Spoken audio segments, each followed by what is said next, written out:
जय Hind aspirants. Indian navy की तरफ से खुशखबरी आई है। इंडियन नेवी ने जारी किया है अपना शॉर्ट सर्विस कमीशन यानी कि एसएससी के लिए नोटिफिकेशन। और आज इस वीडियो में हम उसी नोटिफिकेशन के बारे में चर्चा करेंगे कि कौन से विद्यार्थी, कौन से कैंडिडेट इसे भर सकते हैं, लड़कियां इसे भर सकती हैं, नहीं भर सकती हैं, क्या योग्यता है, क्या क्वालिफिकेशन है। और इस वीडियो को लास्ट तक जरूर देखिएगा, क्योंकि वीडियो के लास्ट में मैं आपको बताऊंगा कि इंडियन नेवी को अगर आप एज ए ऑफिसर ज्वाइन करते हो तो आपको कितनी सैलरी मिलती है, क्या अलाउंसेस मिलते हैं और भी कौन कौन सी सुविधाएं वहां पे दी जाती हैं, ये मैं वीडियो के लास्ट में बताऊंगा। बहरहाल हम इस बात पे चर्चा करेंगे कि इंडियन नेवी के द्वारा जो ये नोटिफिकेशन जारी किया गया है, इसमें क्या क्या चीजें दी गई हैं, कैसे कैसे हम इस फॉर्म को भरना है और क्या इसमें योग्यताएं होनी चाहिए। देखिए, कुछ बेसिक चीजें मैं सबसे पहले आपको बता दूं। एप्लीकेशन की जो डेट है ये 25 जून से स्टार्ट हो गया है। ज्वाइन इंडियन नेवी की वेबसाइट पे आप जाएंगे, वहां पे आप एप्लीकेशन को फिल कर सकते हैं। हालांकि इसके बारे में मैं एक सेपरेट वीडियो बनाऊंगा, क्योंकि कई सारे बच्चे एप्लीकेशन में भी कुछ ना कुछ मिस्टेक्स कर देते हैं। लेकिन फिलहाल आप इस बात को जानिएगा कि 25 जून 2026 से एप्लीकेशन शुरू हो चुकी हैं। और अगर आपने ये फॉर्म नहीं भरा है तो मेरी आपसे ये रिक्वेस्ट होगी कि आप जल्दी से जल्दी इंडियन नेवी की वेबसाइट पे जाएं और इस फॉर्म को फिल करें। अब ये फॉर्म कब तक फिल रहेगा? ये 27 जुलाई, ठीक है ना, 27 जुलाई तक ये फॉर्म आपका ओपन है और रात के 12 बजे ये फॉर्म आपका बंद हो जाएगा। अगर आप इस फॉर्म को भरना चाहते हैं तो मेरी आपसे रिक्वेस्ट है कि इसको वेल एडवांस में भरें, क्योंकि बाद में सर्वर्स थोड़े से स्लो हो जाते हैं। तो दैट्स वाई आप वेल एडवांस में इस फॉर्म को भरें। राइट, जून 2027 की जो डेट है सर, ये क्या है? अगर आप फॉर्म फिल करेंगे, 25 जून से शुरू हो चुका है, 27 जुलाई तक ये फॉर्म आपके भरे जाएंगे। उसके बाद रिक्रूटमेंट प्रोसेस चलेगी, इंटरव्यूज होंगे और डॉक्यूमेंटेशन, वेरिफिकेशन, ये सारी चीजें होती हैं। उसके बाद अगर आपका सिलेक्शन होगा तो जून 2027 यानी कि अगले साल फिर आपकी ज्वाइनिंग होगी एज ए ऑफिसर। खैर, स्टार्टिंग में ऑफिसर तो नहीं है आपकी, पहले ट्रेनिंग होगी। आपकी ट्रेनिंग होती है इंडियन नेवल एकेडमी आईएनए में, एजीमाला केरला में। यहां पे आपकी जो है ट्रेनिंग होगी सर, अगर आप सफल होते हैं इंटरव्यू में एंड द डॉक्यूमेंट वेरिफिकेशन में। अगर मैं यहां पे बात करूं तो थोड़ा सा मैं आपको बता दूं सर एसएससी के बारे में। एसएससी का मतलब क्या होता है? Short service commission. एसएससी वो दूसरा वाला एसएससी नहीं है, आजकल एसएससी भी है ना आपका, स्टाफ सिलेक्शन कमीशन, वो नहीं। एसएससी का मतलब होता है short service commission. Indian navy में, इंडियन आर्मी में, इंडियन एयरफोर्स में दो तरह से ऑफिसर जाते हैं, या दो तरह के ऑफिसर्स की कैटेगरी होती है। एक परमानेंट कमीशन होता है और एक शॉर्ट सर्विस कमीशन होता है। परमानेंट कमीशन में ऑफिसर की जो टेन्योर है, उसका जो कार्यकाल होता है, थोड़ा सा लंबा होता है। कम से कम उसे 20 साल वहां पे सर्विस देनी होती है फौज में। लेकिन अगर मैं बात करूं शॉर्ट सर्विस कमीशन की, तो यहां पे ऑफिसर को केवल 12 साल ही सर्विस अपनी देनी होती है और 2 साल का एक्सटेंशन उसको मिलता है। हालांकि ये 2 साल का जो एक्सटेंशन है वो हर किसी को नहीं मिलता है। ये देखा जाएगा कि भाई आपकी मेडिकल हिस्ट्री कैसी है, आपकी एसीआर रिपोर्ट कैसी है, एनुअल कॉन्फिडेंशियल रिपोर्ट कैसी है, आपका वहां पे ओवरऑल रिकॉर्ड क्या है, कैसी आपकी परफॉर्मेंस है, उसके बेस पे ही आपका 2 साल का एक्सटेंशन दिया जाएगा। यानी कि 14 ईयर्स तक आप एज ए ऑफिसर नेवी में जॉब कर सकते हैं।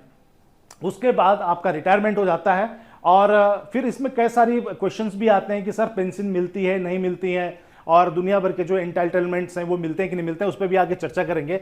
पर इस चीज को समझ लीजिए कि ये जो आपका नोटिफिकेशन है, this is for the short service commission.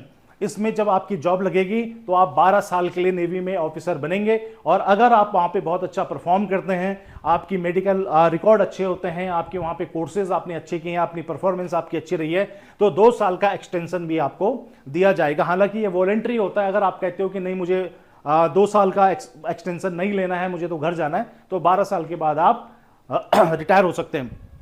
तो इसे कहते हैं शॉर्ट सर्विस कमीशन। एक चीज को ध्यान में रखिएगा, यहां पे जो एज है ये काफी लंबी भी है। कहने का मतलब है 30 साल तक भी कई सारे फॉर्म, कई सारी कैटेगरी इसमें ऐसी है कि अगर आपकी उम्र आज की डेट पे 29 ईयर्स भी है, 30 ईयर्स भी है अराउंड, तब भी आप भर सकते हैं। लेकिन एक चीज जो आपसे मांगी गई है वो है आपका अनमैरिड, ठीक है ना। मैन एंड वुमेन दोनों, महिलाएं और जो पुरुष हैं दोनों ही अनमैरिड होने चाहिए, उनकी शादी नहीं होनी चाहिए, ठीक है ना भाई। एक बार आप ऑफिसर बन गए, पास आउट हो गए, उसके बाद आप शादी करिए, कोई दिक्कत नहीं। लेकिन यहां पे इंडियन नेवी कह रही है कि जब आप फॉर्म भरेंगे, जिस टाइम पे आप फॉर्म भरेंगे, इवन रिक्रूटमेंट प्रोसेस, ऐसा नहीं कि आपने फॉर्म भर दिया और फिर उसके बाद शादी कर दी, नहीं। आप फॉर्म आप भरोगे, फिर रिक्रूटमेंट प्रोसेस चलेगा, इंटरव्यू, एंड देन उसके बाद जब आपका सिलेक्शन होगा, इवन जब आपका एज ए वाला कह रहा इंडियन नेवल एकेडमी में जब आपकी ट्रेनिंग चल रही होगी, तो इवन ड्यूरिंग द ट्रेनिंग भी आप शादी नहीं कर सकते हो। जब ट्रेनिंग पूरी हो जाएगी, पास आउट हो जाओगे, आपकी ज्वाइनिंग हो जाएगी नेवी में, उसके बाद आप शादी कर सकते हो, उससे पहले नहीं। नेवी का यहां पे बहुत क्लियर रूल है। तो फॉर्म कब आपका भरा जाना है? 25 जून से स्टार्ट हो चुके हैं, 27 जुलाई तक आप इसको भर सकते हो। और अगर आप सफल हुए तो जून 2027 में एज ए कैडेट आप इंडियन नेवल एकेडमी को ज्वाइन करोगे। राइट, अब थोड़ा सा आगे चलते हैं कि भाई वैकेंसीज पे बात करते हैं। वैकेंसीज कौन कौन सी है और इसका मतलब क्या है? देखिए सर, इसमें डिफरेंट ब्रांचेस के लिए यहां पे वैकेंसीज दी गई हैं। सबसे पहले देखिए क्या लिखा हुआ है, GSX, इसका मतलब होता है जनरल सर्विसेज। ठीक है ना, जनरल सर्विसेज में आपके जनरल ऑफिसर आते हैं, उसमें कोई बहुत स्पेशलिटी उनकी नहीं चाहिए होती है कि भाई आप जो है इंजन रूम में काम करेंगे या आप जो है टेक्निकल में काम करेंगे, आप कोई स्पेसिफिक ब्रांच नहीं है। ये जनरल सर्विस है, इसमें ये फाइटिंग कॉप है, मतलब लड़ाई लड़नी है आपने दुश्मन के साथ। ठीक है ना, तो शिप में जो जनरली जो कमांड होती है वो आपका GS वालों के पास होती है, general studies sorry general services की। और यहाँ पे एक्स लिखा हुआ है, एक्स का मतलब होता है आपका एग्जीक्यूटिव ब्रांच। ठीक है ना, एग्जीक्यूटिव का मतलब समझ लीजिए ऑफिसर जो डिसीजन मेकिंग में होते हैं, जो डिसाइड करते हैं कि भाई क्या करना है क्या नहीं करना, शिप को कहाँ ले जाना है, आगे ले जाए पीछे ले जाए, क्या करें। ठीक है ना, मिसाइल दागनी है नहीं दागनी, इस पोजीशन पे। तो जो फाइटिंग वाले, जो दुश्मनों से लड़ने वाला जो ऑफिसर होते हैं वो GSX यहाँ पे कैटेगरी होती है, जनरल सर्विस एग्जीक्यूटिव ब्रांच जिसको हम कहते हैं। और हाइड्रोग्राफी, ठीक है ना, दिस इज द सेम। अब नाउ वैकेंसी कितनी है सर? इसमें वैकेंसी है आपका 90 वैकेंसीज हैं।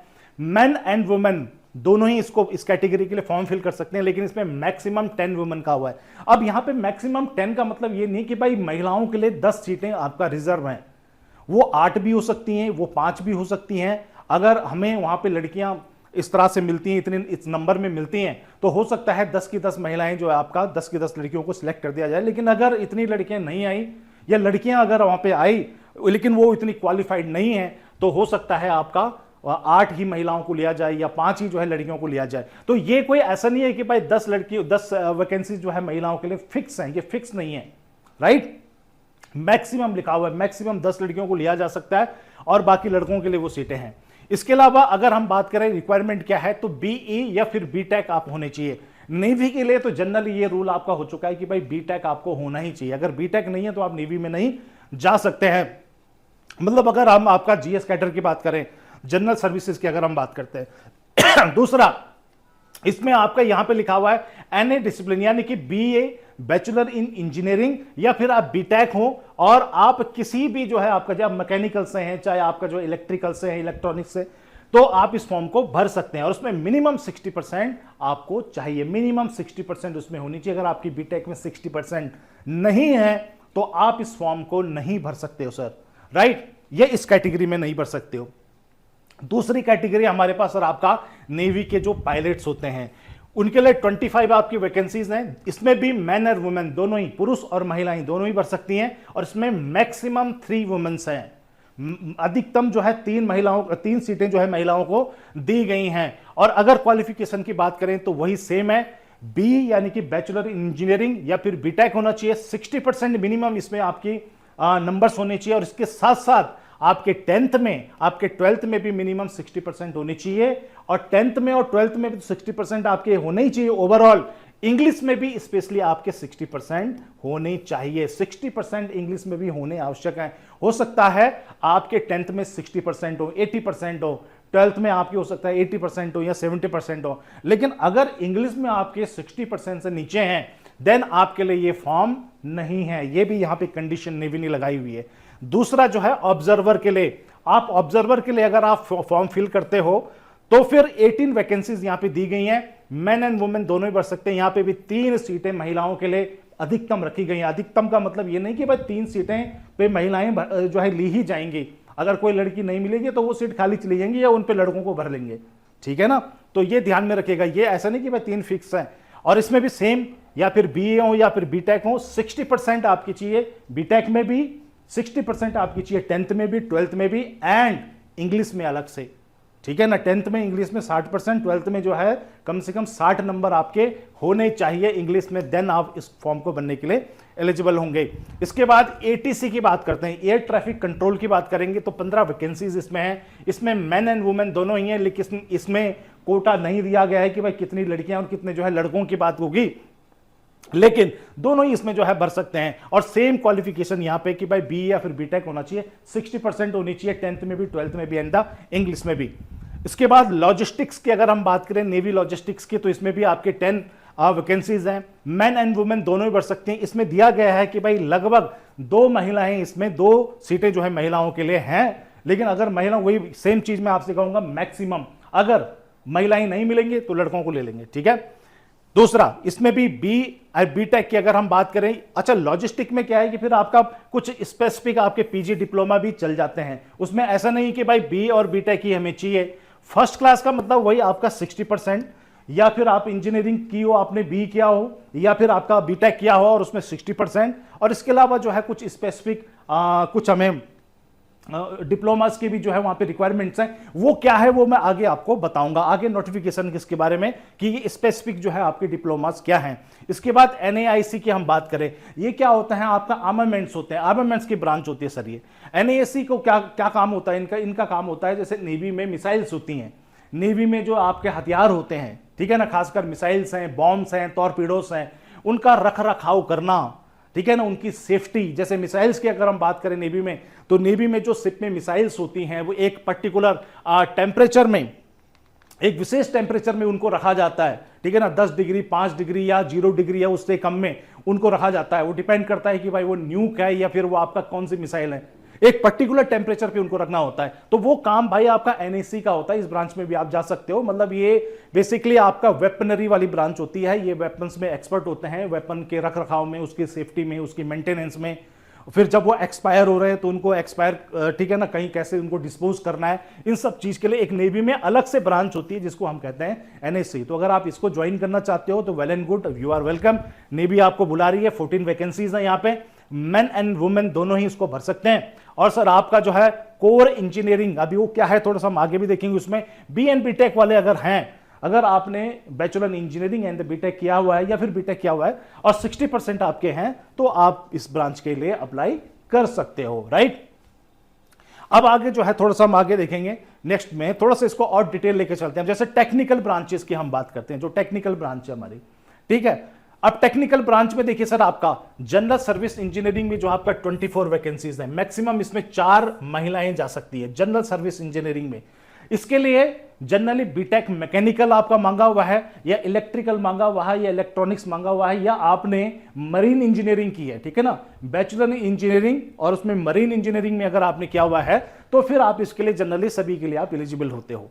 जैसे सबमरीन टेक इंजीनियरिंग की बात करें हम, 8 वैकेंसीज हैं इसमें, लेकिन ध्यान में रखिएगा सबमरीन के लिए अगर आप अप्लाई करते हो, सबमरीन के लिए अगर आप जाना चाहते हो तो केवल मैन, इसमें महिलाएं नहीं, सबमरीन में केवल महिलाएं और सॉरी पुरुष ही जाएंगे, महिलाओं के लिए आपका वहां पे नेवी ने मना किया हुआ है। जनरल सर्विस इलेक्ट्रिकल्स की अगर हम बात करें टेक की, तो उसमें सर आपके 32 वैकेंसीज हैं, इसमें 5 महिलाएं ज्यादा जो है इसमें मांगी गई हैं। सबमरीन टेक्निकल की अगर हम बात करें तो 8 वैकेंसी, सबमरीन में जो है आप टेक इंजीनियरिंग में जा रहे हैं और इसमें इलेक्ट्रिकल्स में जा रहे हैं, ये स्पेशली इलेक्ट्रिकल की ब्रांच है सबमरीन में, तो इसमें अगर आप जाओगे तो 8 वैकेंसीज है, उसमें भी मैन ओनली। सबमरीन के बात अगर हम बात करें यहाँ पे सबमरीन की, यहाँ पे सबमरीन की बात करें तो केवल पुरुष ही सबमरीन, यानी कि मेल से ही आपके सबमरीन को ज्वाइन कर सकते हैं। महिलाओं के लिए अभी जो है नेवी ने ओपन नहीं किया है, इन फ्यूचर हो सकता है। नेवल कंस्ट्रक्टर की अगर हम बात करें तो 18 वैकेंसीज हैं, इसमें मैन एंड वुमेन दोनों ही भर सकते हैं। वैसे तो आपका कई सारी डिग्रीज नोटिफिकेशन में दी गई हैं, लेकिन मोटे मोटे तौर पे मैं आपको बताऊं, अगर आपने जो है बीटेक किया है, मैकेनिकल्स में किया है, मरीन इंजीनियरिंग में किया है, इलेक्ट्रिकल्स में किया है, तो आप इन फॉर्म को भरने के लिए एलिजिबल हैं। उसके बाद आपको जो है सिलेक्ट करना पड़ेगा कि आप सबमरीन को सिलेक्ट करते हो या आप जो है जनरल इंजीनियरिंग में जाते हो या जनरल इलेक्ट्रिकल्स में जाते हो, वो आपकी चॉइस है, राइट। अब इसके बाद जो है एजुकेशन ब्रांच में भी आप अप्लाई कर सकते हो सर। एजुकेशन ब्रांच में जो है टोटल वैकेंसीज आपका 18 है, 18 वैकेंसीज हैं मेन और वुमेन दोनों को इंक्लूड करके। इसमें अगर आप एमएससी हो या फिर एमए इन मैथ्स हो, एमए मैथ्स नहीं होता, एमएससी जो है आपका मैथ में, या एमए हो, जैसे हिस्ट्री है यहाँ पे, भाई हिस्ट्री करोगे जो है आप वो एमए से ही करोगे ना, तो ऐसे जो है, और अगर आप फिजिक्स में करोगे तो फिर आपका एमएससी। तो एमएससी एमए अगर आपकी हिस्ट्री में है, और इसी तरह से अगर आप जो है बी टेक हो, एमटेक हो, स्पेशलाइज फील्ड का मतलब होता है जनरली जो है आपका फिजिक्स, केमिस्ट्री, मैथमेटिक्स। जैसे यहाँ पे एमए की बात हो रही है तो इसमें जैसे आपका हिस्ट्री है, हिस्ट्री मांगा जाता है, पॉलिटी मांगी जाती है, राइट, जो ह्यूमैनिटीज के सब्जेक्ट होते हैं वो मांगे जाते हैं।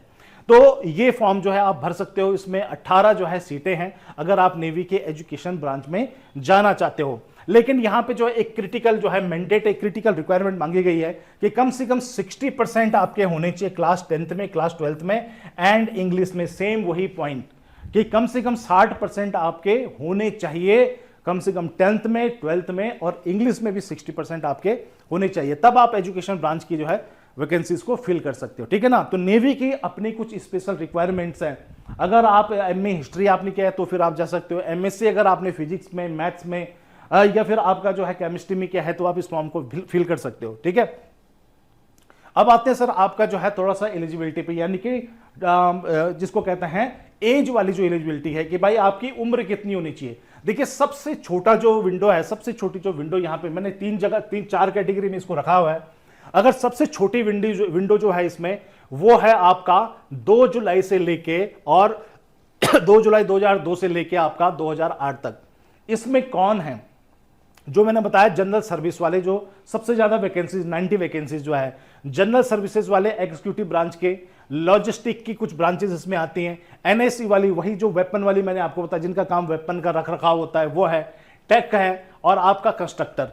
इनके लिए जो है केवल 2 जुलाई 2002 से लेके 1 जनवरी 2008 के बीच में जिन लोगों का जन्म हुआ है वही इस ब्रांच के लिए अप्लाई कर सकते हैं। अगर आप जनरल सर्विसेज नेवी में जो मैंने बताया फाइटिंग कॉप के लिए, ठीक है ना, लड़ने के लिए, जिनका काम है लड़ना, उनका काम इंजन रूम में नहीं है, उनका काम किसी और चीज के लिए नहीं है, उनका काम जो है आपका नेवी में टेक्नोलॉजी या समथिंग, उनका काम है भाई आपका जब लड़ाई होगी, जैसे पाकिस्तान के साथ होगी, चाइना के साथ होगी, तो उसमें जो है जो डिसीजन मेकिंग में जो लोग होंगे जनरल सर्विसेज, ठीक है ना, एग्जीक्यूटिव ब्रांच, तो उसकी अगर हम बात करें, लॉजिस्टिक्स की बात करें, एनएससी की बात करें, एनएससी वही मैंने बताया जो वेपन का रख रखाव करते हैं, उनके लिए एज की जो विंडो है वो 2 जुलाई 2002 से लेके 1 जनवरी 2008 के बीच में अगर आपका जन्म हुआ है, इससे पहले हुआ है तो नहीं भर सकते, इसके बाद हुआ है तो नहीं भर सकते।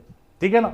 दूसरा, एविएशन की अगर हम बात करें, जो पायलट की बात कर रखी है और ऑब्जर्वर की बात की हुई है, पायलट और ऑब्जर्वर की अगर मैं बात करूं तो इसमें जो है विंडो थोड़ा सा जो है आपका बढ़ाई गई है, 2 जुलाई 2000 कम की गई है, 2003 से लेके और 2008 तक, 2003 से लेके और 2008, जुलाई 1 जुलाई 2008 और 2 जुलाई 2003 के बीच में जिसका जन्म हुआ है वही पायलट और ऑब्जर्वर के लिए फॉर्म भर सकता है, यानी कि वही एलिजिबल है इसके लिए। वो शॉर्ट लिस्ट नहीं होगा, जैसे आपने डॉक्यूमेंट फिल भी कर दिए हैं, लेकिन अगर आपकी एज इसके बीच में नहीं आ रही है तो पायलट के लिए आप नहीं हो सकता है आप जीएस के लिए भर सकते हो। ठीक है ना। अच्छा, दूसरा स्लाइटली जो है थोड़ा सा ओल्डर विंडो कौन सी हमारी, एटीसी है, जैसे 2 जुलाई 2002 से लेके और 1 जुलाई 2006। ठीक है ना। ये देखिए यहां पे 2008 है, यहां पे 2006 है, लेकिन 2008 है, लेकिन यहां पे हो गया 2006। तो यहां पे एटीसी के लिए अगर हम बात करते हैं और कुछ आपकी एजुकेशन की ब्रांच है, वहां पे थोड़ा सा आपको विंडो को जो है क्लोज किया गया है 2002 से लेके और 2006 ये जो लोग हैं। ठीक है ना। यहां पे देखिए 2008 में जो है उम्र और कम, यहां पे भी 2008 है, लेकिन यहां पे थोड़ा सा 2 साल की जो है किस्म से कह लीजिए कि एक रियायत दी गई आपको। ठीक है। ओल्डेस्ट जो है सबसे ज्यादा कौन सी चाहिए इसमें, एमटेक और एजुकेशन एंट्री। कुछ एजुकेशन एंट्री है, आगे हम चर्चा करेंगे उसके बारे में, जो आपकी एजुकेशन वाली खास करके जो ब्रांच है, और जो खास करके एमटेक वाली जो विंडो है, एमटेक के बारे में आगे बताऊंगा आपको कि क्यों उसमें जो है आपका विंडो थोड़ा सा बढ़ा दी गई है।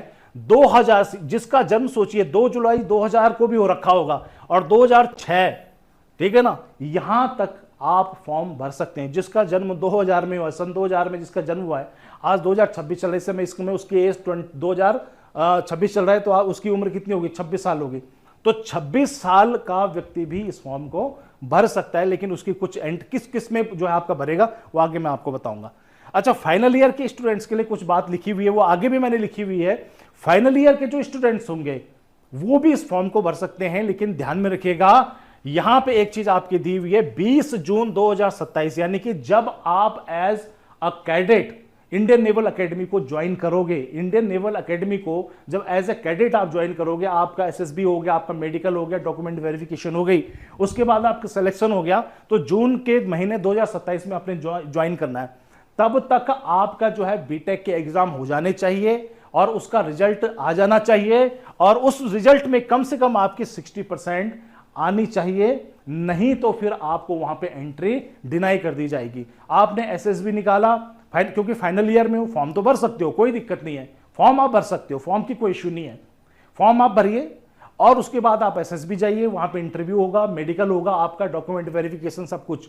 लेकिन जब आप ज्वाइन कर रहे होंगे नेवल एकेडमी में, तब तक आपने पूरे का पूरा जो है आपका बीटेक कंप्लीट हो जाना चाहिए, आपका रिजल्ट आ जाना चाहिए और मार्कशीट आप जो है नेवी को दोगे और बताओगे कि भाई देखिए इसमें मेरे 60% नंबर आए हैं, तब वो आपको नेवल एकेडमी में एंट्री देंगे। अदरवाइज आपने पेपर निकाल दिया, एसएसबी भी आपने क्लियर कर दिया, मेडिकल भी पूरा क्लियर कर दिया, आपको बाहर भगा देंगे। ठीक है जी, ये है पॉइंट। अब आते हैं आपका यहां पे कुछ और चीजों में, जैसे कि आप अपने हिसाब से कई सारी ब्रांचेस मैंने आपको बताई कि भाई आप एज ए एजुकेशनल इंस्ट्रक्टर भी नेवी को ज्वाइन कर सकते हो। अगर आपने एमए या एमएससी किया हुआ है, आपने बीटेक किया हुआ है, तो आप बहुत सारी ब्रांचेस को ज्वाइन कर सकते हो। आप जनरल सर्विसेज में भी जा सकते हो, आप एविएशन में भी जा सकते हो, पायलट बन सकते हो, आप ऑब्जर्वर बन सकते हो, एयर ट्रैफिक कंट्रोल में काम कर सकते हो, वेपन मेंटेनेंस वाली जो ब्रांच है उसमें भी काम कर सकते हो, और आप सबमरीन में, अब नेवी में जो है सबमरीन एक अलग ही डिवीजन है, आज की डेट पे उसको एक अलग ही जो है डिवीजन के रूप में लिया जा रहा है। सबमरीन एआरएम में अगर आपको काम करना है तो इसके लिए आपको एक अलग मेडिकल स्टैंडर्ड से गुजरना पड़ेगा। ठीक है ना, आपकी चॉइस है, आप कहोगे सर मैं सबमरीन में जाना चाहता हूं, तो सबमरीन में ऐसे नहीं कि आपने कह दिया तो आपको भेज दिया, आपका मेडिकल होगा। ठीक है ना, तो एक पर्टिकुलर मेडिकल का जो है आपका स्टैंडर्ड है, उस स्टैंडर्ड को अगर आप पास करते हो देन जो है आप सबमरीन में जाओगे। ठीक है ना, तब आप सबमरीन में ड्यूटी कर सकते हो, तब आप सबमरीनर बन सकते हो, तब आप जो है एज ए ऑफिसर सबमरीन में काम कर सकते हो, तो आप जो है आप तभी ज्वाइन कर सकते हो। ऐसी जो है आपका रिमोट पायलट एयरक्राफ्ट की अगर हम बात करें, ये ड्रोन की बात हो रही है, navy is working with the drones. ठीक है ना, तो नेवी ड्रोन, ये क्या है आपका, क्या लिखा हुआ है, रिमोटली पायलटेड एयरक्राफ्ट। तो रिमोटली पायलटेड का मतलब होता है एयरक्राफ्ट है आपका 200 किलोमीटर दूर या 100 किलोमीटर दूर, और उसको रिमोट से पायलट यहां से चला रहा है।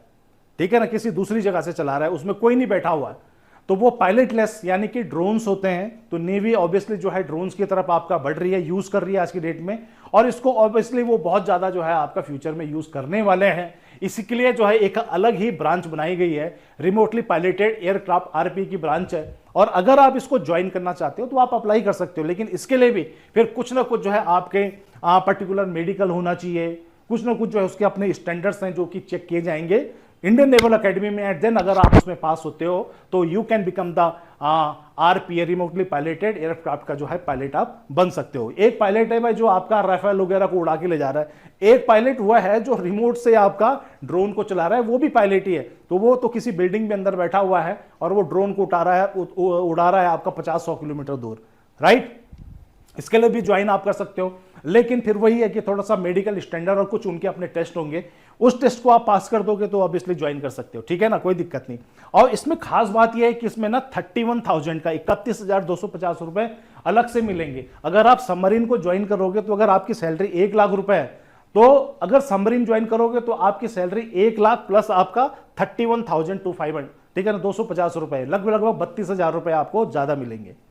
ऐसे जो है अगर आप आरपीए में हो, रिमोटली पायलटेड एयरक्राफ्ट को अगर आप हैंडल कर रहे हो, इसमें भी आपको 31,000 रुपए अलग से मिलेंगे। 31,000 32,000 मोटा मोटा लगा लीजिए, 2-4 और अलाउंसेस होंगे, वो भी आपको एक्स्ट्रा मिलेंगे। तो नेवी के बाकी ऑफिसर्स को अगर 1 लाख रुपए मिल रहे हैं तो आपको 1,32,000 रुपए तनख्वाह मिलेगी अगर आप इन 2 ब्रांचेस को ज्वाइन करते हो, राइट। ये पैसा आपको एक्स्ट्रा मिलेगा, तो ये भी है। उसके बाद जो है सर कुछ चीजें और आपको मैं बताता हूं, जैसे अगर किसी बच्चे के पास एनसीसी सी सर्टिफिकेट है, एनसीसी सी सर्टिफिकेट अगर किसी बच्चे के पास है तो उसको रिलैक्सेशन है। देखिए उसको 5% का रिलैक्सेशन है। जब आपकी मेरिट बनेगी, ठीक है ना, कट ऑफ जाएगी, तो उस कट ऑफ में जो है 5% का रिलैक्सेशन है। लेकिन किसको है, कम से कम जो है आपका एनसीसी सी सर्टिफिकेट तो है, लेकिन उसमें आपका अल्फा है, ब्रावो है, कम से कम ब्रावो होना चाहिए, यानी कि बी होना चाहिए, B+ हो या बी कम से कम उसमें आपका होना चाहिए। एनसीसी सी सर्टिफिकेट तो होना चाहिए, कैटेगरी तो सी होनी चाहिए उसकी, लेकिन उस सी सर्टिफिकेट में नंबर क्या मिले हैं उसको, ए मिला है, बी मिला है, सी मिला है, तो वो कह रहा है जी कम से कम बी ग्रेड तो उसके पास होना चाहिए। और दूसरी चीज 1 जुलाई 2024 से पहले का सर्टिफिकेट नहीं होना चाहिए। अगर 1 जुलाई 2024 से पहले का सर्टिफिकेट होगा तो वो भी मान्य नहीं है, यानी कि कम से कम लेटेस्ट ही वाला चाहिए उनको, और बी ग्रेड कम से कम होना चाहिए, ठीक है ना। तो ये जो है एक तो एनसीसी वालों के लिए छूट, तब आपको 5% का रिलैक्सेशन मिल जाएगा, यानी कि कट ऑफ अगर किसी के लिए 100 है तो आपको 95 पे ही ले लेंगे वो, ठीक है ना, 5% का रिलैक्सेशन। दूसरा आपका कॉमर्शियल पायलट, इसके लिए विंडो बड़ी जो है उन्होंने अच्छी रखी हुई है। देखिए अगर आपके पास कोई आदमी ऐसा है जिसके पास कॉमर्शियल पायलट का लाइसेंस है, यानी कि वो जैसे स्पाइस जेट, ठीक है ना, एयर इंडिया वगैरह, ये पायलट आपका पायलटिंग करता है और ये जो है जहाज उड़ाता है, और अगर उसके पास नहीं भी उड़ाता है, अगर उसके पास लाइसेंस है तो उसके लिए थोड़ा सा जो है आपका क्या है, यहां पे विंडो को एक्सटेंड किया हुआ है 2 जुलाई, तो एक थोड़ा सा क्या है 1 ईयर का है, 1 साल का जो है डिफरेंस है। पायलट बनने के लिए, नेवी में पायलट बनने के लिए अगर आप इस एंट्री से भी जाते हो तो आपका जन्म जो है आपका 2003 में होना चाहिए, लेकिन देखिए यहां 2002 से मांगा गया है। यानी कि अगर आप कॉमर्शियल पायलट का लाइसेंस अगर आपके पास है और इंडियन नेवी को ज्वाइन करना चाहते हो तो फिर आपके लिए 1 ईयर का रिलैक्सेशन इंडियन नेवी यहां पे दे रही है। दूसरा जो रिलैक्सेशन दे रही है आपका मर्चेंट नेवी के लिए, मर्चेंट नेवी के लिए तो बहुत लंबी विंडो है भाई, यहां पे आप देखिए 1997, ठीक है ना, कोई आदमी जिसका जन्म अगर 1997 में भी हुआ है तो वो भी फॉर्म भर सकता है। बस ये है कि मर्चेंट नेवी में आपका या तो सेकंड मेट हो या मास्टर हो या फिर आपका जो है फर्स्ट क्लास इंजीनियर हो, ठीक है जी। अगर आप हो और इंडियन नेवी, कई सारे स्टूडेंट ऐसे भी होते हैं ना, जैसे नेवी में उन्होंने या आर्मी में जाना चाहते हैं, एयरफोर्स में जाना चाहते हैं, तो लेकिन नहीं हुआ 1-2 अटेम्प्ट में, तो वो मर्चेंट नेवी ज्वाइन कर लेते हैं। लेकिन मर्चेंट नेवी में ज्वाइन किया, 1-2 साल काम किया, दुनिया घूमी, थोड़ा पैसा कमाया, अब नेवी आपको मौका दे रही है कि भाई अगर आप नेवी ज्वाइन करना चाहते हो तो आपके लिए ऑप्शन है। 1997 का मतलब आप समझ लीजिए जो आदमी आज 29 ईयर्स का होगा, अगर कोई व्यक्ति 29 ईयर्स का है और नेवी में सेकंड मेट है या फिर आपका जो है फर्स्ट क्लास इंजीनियर है, तो वो नेवी उसको न्योता दे रही है, इनवाइट कर रही है कि प्लीज, ठीक है ना, you can join Indian navy. तो मर्चेंट नेवी वालों के लिए भी एक अपॉर्चुनिटी है यहां पे शॉर्ट सर्विस कमीशन में। तो ये कुछ चीजें थी। इसके बाद अगर मैं बात करूं कि भाई मेडिकल की, तो मेडिकल की पॉलिसीज नेवी की बहुत ज्यादा हार्ड होती हैं। नेवी का मेडिकल जो होता है उसमें किसी भी तरह से वो कमी नहीं रखते हैं या किसी भी तरह की कोई छूट नहीं जो है आपका बर्दाश्त करेंगे, या किसी भी प्रकार का जो रिलैक्सेशन वो नहीं देते हैं। खास करके जैसे मैं पायलट की अगर बात करूं तो पायलट में 6x6 का विजन स्टैंडर्ड है उनका, जो कि अनकरेक्टेड होना चाहिए। अनकरेक्टेड का मतलब होता है कि हो सकता है आपकी नजरें कमजोर थी, आपने लेजर कराया और लेजर कराने के बाद अब आपकी नजरें 6x6 हो गई हैं, आपकी आई साइट 6x6 हो गई है, तो वो नेवी आपका एक्सेप्ट नहीं करेगी। इवन आपकी 6x6 हैं लेकिन नेवी कहेगी कि भाई ये आपकी ओरिजिनल नहीं है, ये तो आपने लेजर कराया। तो पायलट के लिए वो भी अनकरेक्टेड विजन चाहिए होता है, उसको कहते हैं अनकरेक्टेड, आपने करेक्ट नहीं कराया। तो वो भी जो है टैटूज की पॉलिसीज हैं, आपका टैटूज आपकी बॉडी पे बहुत सारे नहीं होने चाहिए। ऐसे नहीं कि आपने हथेली पे टैटू बनाया हुआ है, यहाँ पे हाथ पे विजिबल, खास करके विजिबल बॉडी पे कोई टैटू नहीं होना चाहिए। ठीक है, आपने पीठ पे कहीं बनाया हुआ है, पेट में कहीं बनाया हुआ है, तो वो जो है आपका फिर भी चल जाता है। लेकिन हथेली पे बनाया हुआ है, कहीं पे विजिबल मार्क है, आंखों पे यहाँ पे बनाया हुआ है, या किसी ने गाल पे बना लिया या गले पे बना दिया, जहां पे थोड़ा सा वो विजिबल हो रहा है, दिख रहा है, तो ऐसी स्थिति में नेवी टैटू की सिंपल उनकी स्ट्रिक्ट पॉलिसी है, वो आपका आउट कर देंगे मेडिकल में।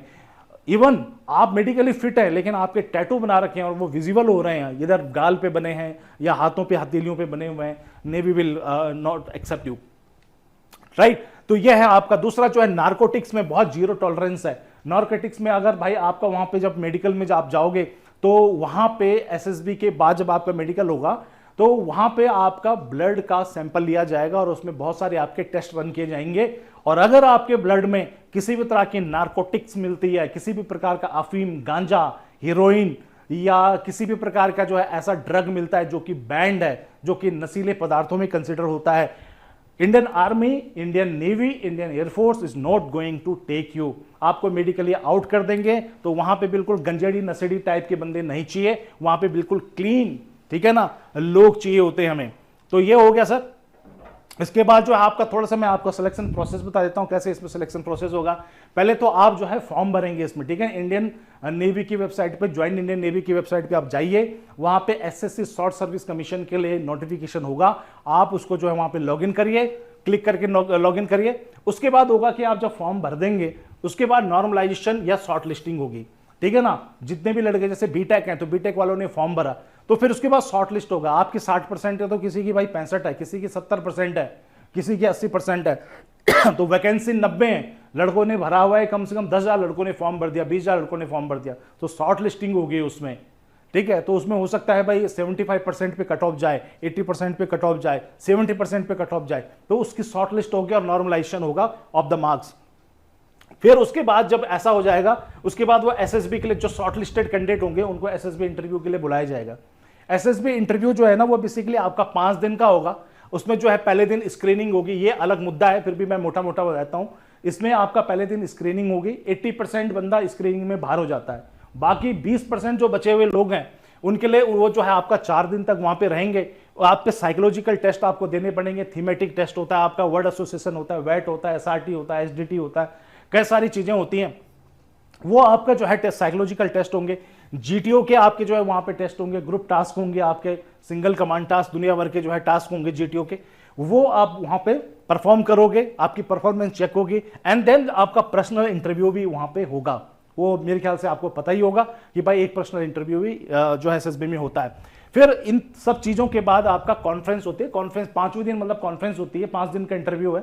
5वें दिन कुछ नहीं होता, कोई टेस्ट नहीं होता, 5 दिन केवल कॉन्फ्रेंस होंगी। कॉन्फ्रेंस का मतलब है रिजल्ट आउट होगा, तो उस दिन जो है आपका रिजल्ट आउट होगा कि भाई कितने लड़के आप में से सेलेक्ट हुए हैं। तो जो सेलेक्ट होगा उसको फिर आगे मेडिकल के लिए भेज दिया जाता है, राइट। तो ये एसएसबी इंटरव्यू का प्रोसेस चलेगा।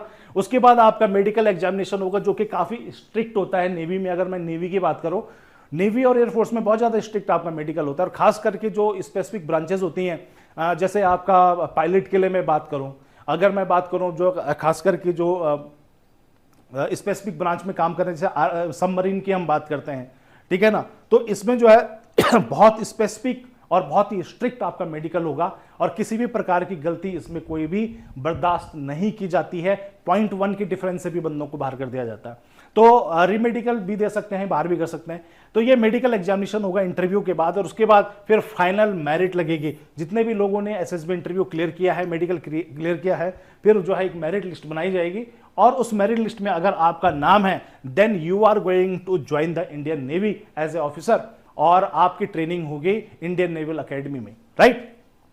तो ये जो है आपकी प्रोसेस ट्री है, और इंटरव्यू का मैंने आपको बता ही दिया है। अब आते हैं बात भाई तनख्वाह कितनी मिलेगी, पैसे कितने मिलेंगे, ठीक है ना। अगर आप इंडियन नेवी को एज ए ऑफिसर ज्वाइन करते हो तो आज की डेट पे इंडियन नेवी, एक तो रैंक मैं आपको बताता हूं, रैंक आपको मिलेगी सब लेफ्टिनेंट की, और आपकी तनख्वाह, आपकी सैलरी जो होगी कम से कम 1,20,000 हो। और अगर आप सबमरीन ज्वाइन करते हो तो सबमरीन में आप 32,000 रुपए, 22K, 32,000 रुपए आप एक्स्ट्रा अलाउंसेस आप लगा लीजिए। या फिर आप रिमोट पायलट अगर आप बनते हो, ड्रोन वाला पायलट अगर आप बनते हो, तो उसमें भी 32,000 रुपए आपको एक्स्ट्रा मिलेंगे। तो आप लगा लीजिए 1.5 लाख के करीब आपको सैलरी मिलने वाली है, जो कि बहुत ही हैंडसम सैलरी है। और मुझे लगता है कि भाई एक बीटेक जो बच्चा कर रहा है, बीटेक करने के तुरंत बाद अगर आपको 1,20,000 रुपए सैलरी मिलती है, ठीक है ना, 1,50,000 सैलरी मिले, 1.5 लाख की सैलरी अगर आपको मिल रही है बीटेक पास करने के बाद, तो फिर मुझे नहीं लगता कि कोई कंपनी आपको जो है रिक्रूटमेंट ड्राइव में जो है इतनी सैलरी दे रही होगी, राइट। तो ये है। इसके अलावा एनजीआईएस है। एनजीआईएस का मतलब होता है नेशनल जनरल इंश्योरेंस। इंश्योरेंस आपका है, उसमें कई सारे जो है आप, क्योंकि देखिए नेवी की जो जॉब है अल्टीमेटली वो भाई फोर्स की नौकरी है। फोर्स की नौकरी में कहीं ना कहीं आपको रिस्क तो रहता ही है, लाइफ थ्रेटनिंग जो है रिस्क होते हैं। आप जहाज में होते हैं, कभी भी कुछ भी हो सकता है, सबमरीन में आप हैं, तो इंश्योरेंस है काफ़ी अच्छा। इंश्योरेंस की अमाउंट तो मैं बताऊंगा नहीं, वो इनएप्रोप्रिएट होगी यहाँ पे बताना कि भाई किसी कोई शहीद हो जाता है तो उसको फिर इंश्योरेंस में क्या मिलेगा, बट एक इंश्योरेंस होता है। और वो जनरली इसलिए है कि भाई देखिए उसके बाद जो फैमिली है, तो फैमिली को जो आपका मॉनेटरी सपोर्ट हो, राइट। तो इसमें इंश्योरेंस होता है और काफ़ी अच्छा होता है, मतलब मान के चले करोड़ में होता है, ठीक है ना, एक आदमी का करोड़ में होता है इंश्योरेंस की अगर हम बात करें। सीएसडी कैंटीन की जो है आपको फायदा यहाँ पे मिलेगा। सीएसडी कैंटीन में लिकर भी मिलती है, शराब का कोटा जो है फौजियों को वो तो खैर पहले से मिलता ही है, और सामान भी वहाँ पे सस्ता मिलता है, ठीक है ना। सीएसडी से आप कार लेंगे, जैसे जनरली जो ऑफिसर्स हैं जब वो सीएसडी कैंटीन से कार लेते हैं तो 1,00,000 रुपए का जो है आपका डिफरेंस तो मान के चलिए, वो डिपेंड करेगा फिर वो कितनी महंगी आप कार ले रहे हो, तो मोटा मोटा 1,00,000 रुपए जो है सस्ती पड़ेगी। अगर कोई गाड़ी बाहर 12 लाख रुपए की पड़ रही है, 10 लाख की पड़ रही है, तो सीएसडी कैंटीन से वो जनरली आपको 10 लाख की कार है तो 9 लाख की पड़ेगी, ठीक है ना। तो 1 लाख का अंतर जो है इसमें होता है। और बाकी जो सामान इलेक्ट्रिकल अप्लाइंसेज होते हैं, लैपटॉप्स अगर आप वहां से लेते हो, और दुनिया भर का ग्रोसरी का जो सामान है, सब आपको जो है बाहर से सस्ता मिलेगा। साबुन अगर आप बाहर ले रहे हो 50 रुपए का, तो वहां पे वो जनरली आपको 20 रुपए का, 30 रुपए का जो है, डिपेंड करता है ब्रांड कौन सा, वो जो है आपको सामान मिलता है। तो सीएसडी का प्रिविलेजेस है आपको, इंश्योरेंस का तो मैंने आपको बता ही दिया है। और ट्रैवल कंसेशन आपको मिलता है। ट्रैवल कंसेशन का मतलब होता है जैसे आप ट्रेन से जा रहे हो, और या फिर आप जो है एरोप्लेन से जा रहे हो, एयरलाइन से जा रहे हो, ठीक है ना, स्पाइस जेट से जा रहे हो, एयर इंडिया से जा रहे हो, तो वहां पे आपको 50% फेयर मिलता है। अगर जैसे टिकट होगी 10,000 रुपए की, तो आपको 5,000 रुपए देने हैं, ठीक है ना। एलटीसी मिलता है, उसको एलटीसी कहते हैं, आपका वो ट्रैवल अलाउंस होता है, या तो वो 10,000 रुपए अगर उसकी टिकट है तो 5,000 रुपए आपको पे करने, 5,000 रुपए का डिस्काउंट है जनरली। कई बार पूरा 50% डिस्काउंट नहीं मिलता, कई बार 5%, लेकिन मिनिमम 5% तो है, 5% आपको डिस्काउंट मिलेगा। तो वो भी जो है इसमें फायदा है भाई आपका।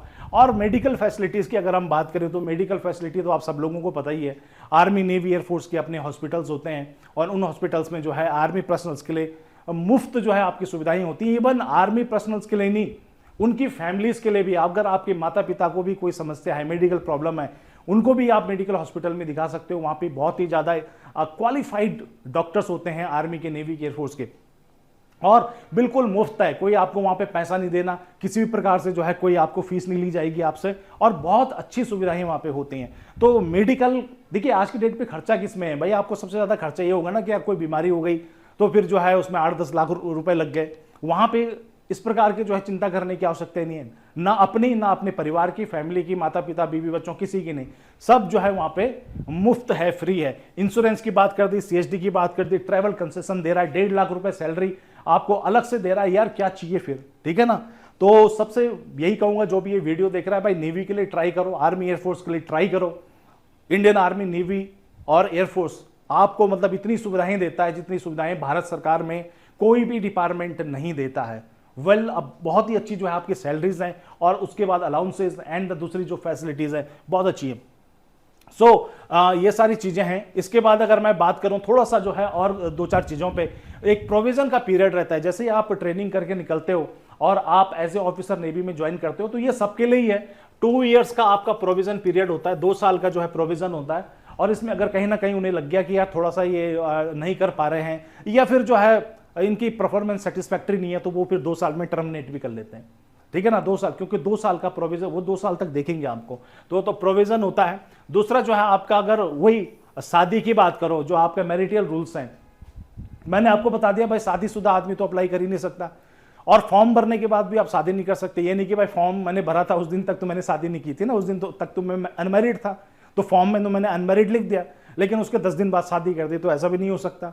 तो जो शादी का रूल इंडियन आर्मी में, नेवी में, एयरफोर्स में कॉमन ही है, वो ये है कि unmarried male and the female चाहिए उनको। और ऐसा नहीं कि भाई आपने फॉर्म भर लिया और फॉर्म जब भरा है तब तो अनमैरिड थे, फॉर्म भरने के बाद शादी कर दी, ये ट्रेनिंग में शादी कर दी। ट्रेनिंग में भी शादी अलाउड नहीं होती है, ठीक है ना। ड्यूरिंग द ट्रेनिंग छुप छुप के कर ली, गाँव में कर लेते हैं, कई बार कुछ ऐसी स्थितियां हो जाती हैं, कर लेते हैं, पता नहीं चलता। लेकिन अगर पता चल गया तो नेवी विल, और आर्मी, नेवी, एयरफोर्स दोनों ही टर्मिनेट कर देंगे आपको, ठीक है ना।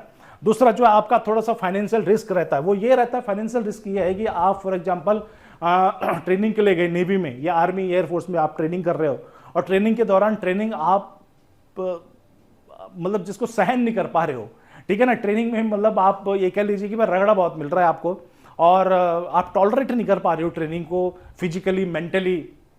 अगर आप ट्रेनिंग को बीच में छोड़ते हो, आपको पैसा भरना पड़ेगा वहां पे, ठीक है ना। अब वो कितना वो है, वो नेवी, एयरफोर्स, नेवी, आर्मी का जो अपना अलग अलग है, लेकिन आपको पैसा भरना पड़ता है।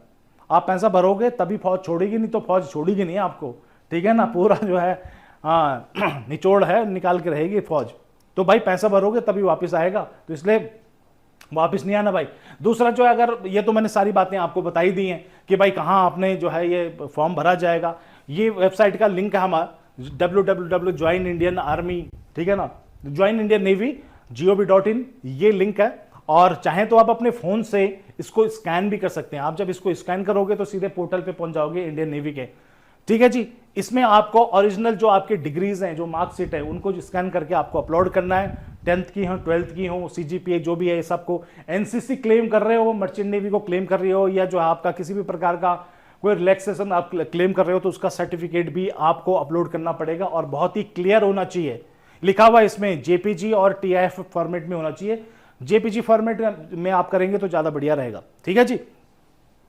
इसके बाद कुछ चीजें मैं आपको बता देता हूं, जैसे हम बैकलॉग ट्रैप की अगर हम बात करें, अगर आपका बीटेक में बैकलॉग है, ठीक है, तो चाहे आप फाइनल ईयर में अभी पढ़ रहे हो, आपका फाइनल ईयर में पूरा पेपर अभी नहीं हुआ है, आपका इस समय 5th सेमेस्टर है, लेकिन कोई बैकलॉग, आप फॉर्म भर सकते हो लेकिन बैकलॉग नहीं होना चाहिए। अगर आपका बैकलॉग होगा तो आपका फॉर्म रिजेक्ट हो जाएगा, इस चीज को ध्यान में रखिए। इंडियन नेवी में, इंडियन एयरफोर्स में और इंडियन आर्मी में आप फाइनल ईयर में फॉर्म भर सकते हो, जब आपका फाइनल ईयर होता है, जब आपका 5th सेमेस्टर होता है। अगर मैं बीटेक की बात करूं तो आप फॉर्म भर सकते हो, यस भर सकते हो, लेकिन किसी भी सब्जेक्ट में आपकी बैकलॉग नहीं होनी चाहिए। इवन आपने बैकलॉग क्लियर भी किया हुआ है तब भी जो है आपका वो एक्सेप्ट नहीं करेगा, ठीक है ना, तो ध्यान में रखिएगा।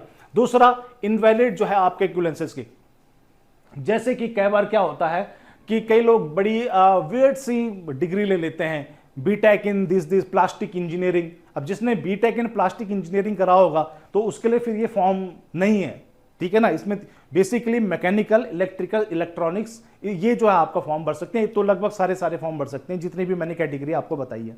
लेकिन मैंने बताया कई बार लोग जो है एक अलग अलग स्पेसिफिक डिग्री ले लेते हैं, जैसे मैंने आपको बताया बैचलर इन इंजीनियरिंग, आपका जो है आपने प्लास्टिक इंजीनियरिंग कर रखी है या कुछ अलग टाइप की जो स्पेसिफिक जो है फील्ड से आपने किया हुआ है, तो वो भी जो है इसमें अप्लाई नहीं कर सकते, ठीक है ना। तो वो डिग्री की लिस्ट इसमें दी गई है, वैसे मैंने पीछे भी दी है, आप चाहे नोटिफिकेशन में देख सकते हैं।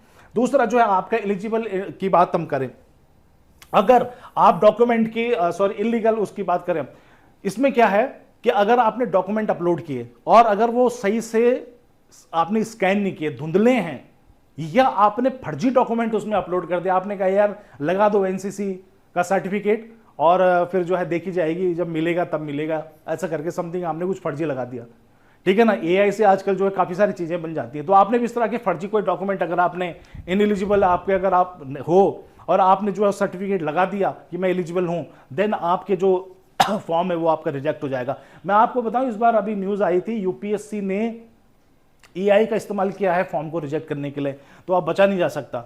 दूसरा जो है, अगर आपने फॉल्स डिक्लेरेशन है, फॉल्स डिक्लेरेशन का मतलब वही जैसे मैंने आपको बताया, शादीशुदा हो, आपने कह दिया मैं अनमैरिड हूं, आपके पास एनसीसी सर्टिफिकेट नहीं है, आपने एनसीसी नहीं की, लेकिन आप जो है फॉल्स डॉक्यूमेंट लगा रहे हो वहां पे कि भाई मैंने एनसीसी की है, आप इस प्रकार का जो है डिक्लेयर कर रहे हो वहां पे, तो कोई भी अगर ऐसी झूठी इंफॉर्मेशन आपने वहां पे दी और नेवी वालों की नजर में आज आ गई, जो कि आ जाती है, तो भी आपका फॉर्म जो है वो आपका रिजेक्ट कर दिया जाएगा। इसके बाद अगर मैं फाइनल बात करूं कि भाई कहां से कहां तक आपके भरे जाएंगे, देखिए 1997 जिसका जन्म 1900, लेकिन सारे नहीं होंगे, लेकिन जैसे मैंने आपको बताया मर्चेंट नेवी के, वो अगर नेवी में जाना चाहते हैं तो 1997 से लेके 2008 के बीच में जिनका जन्म हुआ है वो अप्लाई कर सकते हैं। इसमें ज्यादातर बीटेक के लिए ये है, ज्यादातर मतलब 99% जो वैकेंसीज हैं वो बीटेक कैंडिडेट्स के लिए हैं, ठीक है ना, जिन्होंने बीटेक किया हुआ है मैकेनिकल्स में, इलेक्ट्रिकल्स में, इलेक्ट्रॉनिक्स में, तो वो लोग इसको भर सकते हैं, ठीक है जी। 12 साल का कमिटमेंट है, आप ये नहीं कह सकते कि भाई फौज में जो है 20 साल तक 30 साल तक जो है मेरी सर्विस होगी, नहीं सर, आपका इनिशियल जो कमिटमेंट है वो 12 साल का है। इसके बाद 2 साल तक आप अपनी जो है एक्सटेंशन आपको मिल सकता है, वो भी डिपेंड करेगा कि आपकी एसीआर कैसी है, आपकी जो है मेडिकल रिकॉर्ड्स कैसे हैं, आपकी कोर्सेज आपने कौन कौन से किए हैं, आपकी परफॉर्मेंस क्या है नेवी में, इन सबको जो है ध्यान में रखते हुए फिर 2 साल का एक्सटेंशन दिया जाएगा। और जिसको एक्सटेंशन नहीं मिलता है भाई उसको 12 साल में घर भेज दिया जाता है, कोई दिक्कत नहीं है इसमें, ठीक है ना। शॉर्ट, इसलिए इसको शॉर्ट सर्विस कमीशन कहा जाता है बेसिकली, राइट। तो मेरे ख्याल से आपको अप्लाई करना चाहिए, बहुत बढ़िया अपॉर्चुनिटी है, 1.5 लाख रुपए तनख्वाह, दुनिया भर की सुविधाएं और मतलब बेहतरीन जीवन है, बहुत अच्छा करियर है नेवी में, एयरफोर्स में, आर्मी में। मैं तो आपको इंसिस्ट करूंगा कि आप भरिए, और ये मत रहो कि भाई कैंपस में, बीटेक वाले बच्चों के लिए स्पेशली कहूंगा कि भाई ये मत सोचो कि भाई कैंपस में हमें जो है कोई ना कोई रिक्रूटमेंट कंपनी ले जाएगी। कंपनियों से बहुत अच्छी नौकरी है कि आप जो है इंडियन नेवी के लिए काम करो, इंडियन एयरफोर्स के लिए काम करो, भारतीय सेनाओं, ठीक है ना, को आप जो है ज्वाइन करिए और वहाँ पे सेवाएं दिए, और आपको जो है अच्छा लगेगा, अपना आपको रिग्रेट नहीं होगा कि भाई आपने क्यों डिसीजन लिया, राइट। सो सारा कुछ मैंने बता दिया है। इसके बाद एक वीडियो में आपके लिए, ज़्यादातर वैसे बच्चे स्मार्ट हैं, लेकिन कई सारे बच्चे ऐसे हैं जो थोड़ा सा अटक जाते हैं कि फॉर्म कैसे भरें, कौन से लिंक पे जाएं, तो मैं एक वीडियो आपके लिए सेपरेट बनाऊंगा जिसमें मैं आपको बताऊंगा कि कैसे कैसे फॉर्म भरना है, और पूरा फॉर्म भर के किसी बच्चे का जो है पूरा फॉर्म भर के मैं आपको उसमें दिखाऊंगा कि भाई कैसे वो फॉर्म भरा जाएगा, राइट। तो आपसे विदा लेते हैं फिलहाल के लिए, इतनी इंफॉर्मेशन। कोई भी क्वेश्चन होगा तो आप कमेंट कर सकते हो, राइट। तो कमेंट जरूर करना, जय हिंद जरूर लिखना कमेंट में, भाई कमेंट में जय हिंद जरूर लिखिए। और कोई क्वेश्चन होगा, कोई क्वेरी होगी तो कमेंट करिए, मैं उसका आंसर आपको देने का प्रयत्न करूंगा नेक्स्ट वीडियो में या फिर कमेंट में। आपसे मिलते हैं नेक्स्ट वीडियो में, तब तक के लिए जय हिंद जय Bharat. Kindly subscribe D-Day YouTube channel and don't forget to press bell icon.